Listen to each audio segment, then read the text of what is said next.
पिछली बार में पांडवखोरी गुफा का नाम आया था या उसका वर्णन आया था और महाअवतार बाबा जी का चरित्र आया था। श्यामाचरण लहड़ी महाशय का चरित्र आया था और गगास नदी का नाम भी आया था। पांडवखोरी में जो गुफा है वो गुफा का जो आंतरिक हिस्सा है वो अब सामान्य जन उसके भीतर अभी नहीं पहुंच पाए हैं। लोग जाते हैं, थोड़ा अंदर जाते हैं, लेकिन जाते थे, अब तो वो ईंट से बंद कर दिया गया है क्योंकि कुछ एक दुर्घटना घट गई वहाँ पर। तो उस गुफा के अंदर लोगों के जाने की हिम्मत नहीं होती थी क्योंकि वहाँ अंधकार था। तो मैं दो घटनाएं मैं आपको और बता रहा हूँ कि आध्यात्मिक मार्ग के लिए भौतिक रूप से व्यक्ति संपन्न हो, डिग्रियों से संपन्न हो, मान सम्मान से संपन्न हो, तो आवश्यक नहीं कि वो आध्यात्मिक मार्ग में तुरंत उसको संतजन या गुरुजन उसको अपना लेंगे। और दूसरी ओर अगर वो अनपढ़ है, माना अनपढ़ का मतलब अशिक्षित है, स्कूली शिक्षा नहीं है उसके पास में, लेकिन अगर वो पिछले जन्म का योगी है, जैसे श्यामाचरण लहड़ी जी थे और भी अन्य योगी हैं जिन्होंने पिछले जन्म में अपनी पूरी तैयारी कर ली थी और ये उनका अंतिम जन्म था। तो मैं दो दृष्टांत बता रहा हूँ कि शिक्षा, ये जो भौतिक शिक्षा है, जो स्कूली शिक्षा है, ये आवश्यक है, मान सम्मान आवश्यक है इस मार्ग के लिए, या फिर इसके लिए केवल पात्रता चाहिए, नैतिकता चाहिए, चित्त शुद्धि चाहिए। पहली जो घटना है वो है कि उस गुफा के बारे में जब देश विदेश में बहुत प्रचार हो गया तो लोग एक आध्यात्मिक जिज्ञासा के रूप में यहाँ आने लग गए थे। तो इसी क्रम में एक अंग्रेज, उन दिनों अंग्रेजों का समय था, तो एक अंग्रेज कोई एक आर्मी में काफ़ी ऊंचे पद पर था, वो भी यहाँ पर पहुँचा, अर्थात पांडवखोरी की गुफा के पास पहुँचा।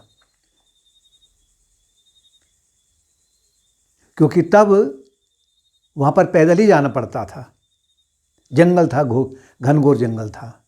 तो वो गुफा के पास में जब पहुँचा तो उसके हाथ में एक लोहे की छड़ी थी और वो उस गुफा में जब अंदर प्रवेश हुआ तो कुछ दूर तो अंदर गया वो, अब उसे अंधकार दिखाई देने लग गया, कुछ दिखाई नहीं पड़ रहा था। उसे शायद ये संदेह था या उसे विश्वास था, कह सकते हैं कि मुझे भी महाअवतार बाबा के दर्शन हो जाएंगे किसी न किसी रूप में, लेकिन ऐसा नहीं हुआ। तो उसने वो जो लोहे की छड़ी थी उसको दीवारों से टकरा करके वो अंदर को जा रहा था, यानी कि मार्ग को देख रहा था कि कहाँ को रास्ता है।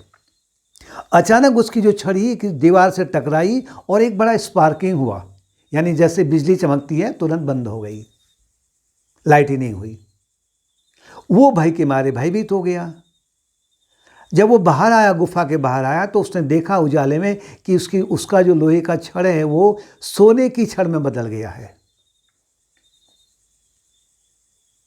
अर्थात उसके मन में एक विश्वास हो गया कि महाअवतार बाबा का कुछ न कुछ तो उनकी उपस्थिति का भान मुझे हो गया है। बाद में उसने अपना जो है पद वगैरह छोड़ दिया था, वो एक सन्यासी बन चुका था होने को। तो दूसरी ओर जो घटना है वो उसको हमारी माताजी सुनाया करती थी हमें बचपने में, क्योंकि अभी भी गुफा के नीचे कुछ ऐसी जगह है कि जहाँ घास वगैरह होती है, और ये जो नीचे वाले जो इलाके हैं जहाँ किसान लोग रहते हैं तो उनके पास में जानवर वगैरह होते हैं, जैसे भैंस इत्यादि हैं।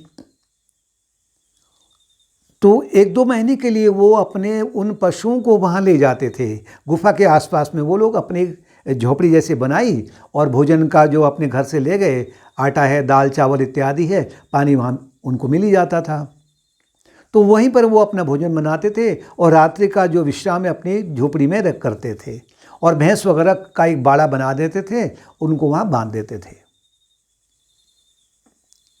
ऐसे ही क्रम में हमारी माताजी कहती हैं कि एक यहीं के आसपास के थे तो वो उसमें में शिक्षा तो होती नहीं थी, वैसे भी स्कूल की शिक्षा उनके पास में नहीं के बराबर थी, लेकिन वो उनमें एक बिल्कुल एक सरलता है, सज्जनता है, विनम्रता है। ऐसा प्रतीत होता था कि ये कहीं कोई ये पिछले जन्म का योगी है और इस घर में ये एक ग्वाले के रूप में आया हुआ है। तो जब वहाँ वो रहने लग गए, उनके घर से करीब 2-3 किलोमीटर दूर कह सकते हैं उसे। एक दिन अचानक उनको महाअवतार बाबा जी और उनके शिष्य की टोली मिल गई, क्योंकि महाअवतार बाबा कभी ओपन प्लेस में यानी हर एक के आगे नहीं आते थे। अगर जहाँ उन्हें थोड़ी सी भौतिकता वाले लोग दिख गए तो वो अपने शिष्यों से कहा करते थे, उठाओ रे अपनी झोला चिमटा, चलो यहाँ से, तो दूसरी जगह निकल जाते थे। और वो सामान्य लोगों के लिए अदृश्य भी रहते थे।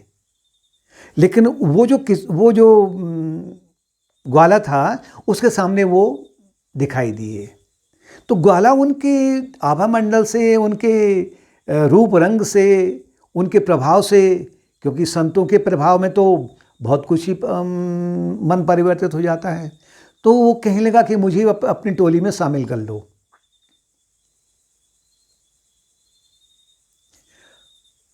तो बाबा जी ने कहा कि मैं तुझे शामिल नहीं करूँगा, यहाँ तो योग्यता चाहिए।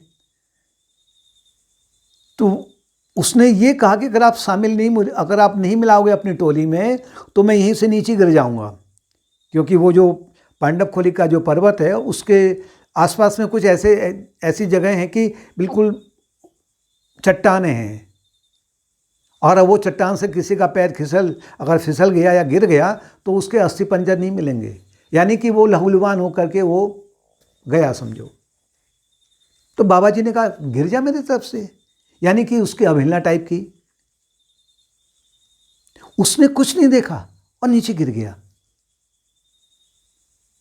यानी कूद मार दी। और नीचे जब वो बहुत नीचे जब गिरा, वो गया तो उसके कुछ था ही नहीं उसमें, यानी कि कहीं हाथ है कहीं पैर है, लहूलुहान हुआ था। तब महाअवतार बाबा कहते हैं अपने शिष्यों से उसे उठाकर लाओ, वो तो हमारी टोली का सदस्य है। भक्तों ने, उनके जो शिष्य थे, उन्होंने नीचे उतरे, बड़ी कठिनाई से वहाँ पहुँचे। उस लहूलुहान, अगर उससे शव कहें तो कोई अतिशयोक्ति नहीं होगी, उसे उठा करके बाबा जी के आगे रख दिया। बाबा जी ने उसके शरीर में सिर से लेकर पैर तक एक हाथ फेरा और वो पहले से और सुंदर स्वस्थ बैठ गया और बाबा जी के चरणों में गिर गया। यानी कि उसे भी याद आ गई कि मैं भी पिछले जन्म में इस टोली में शामिल था।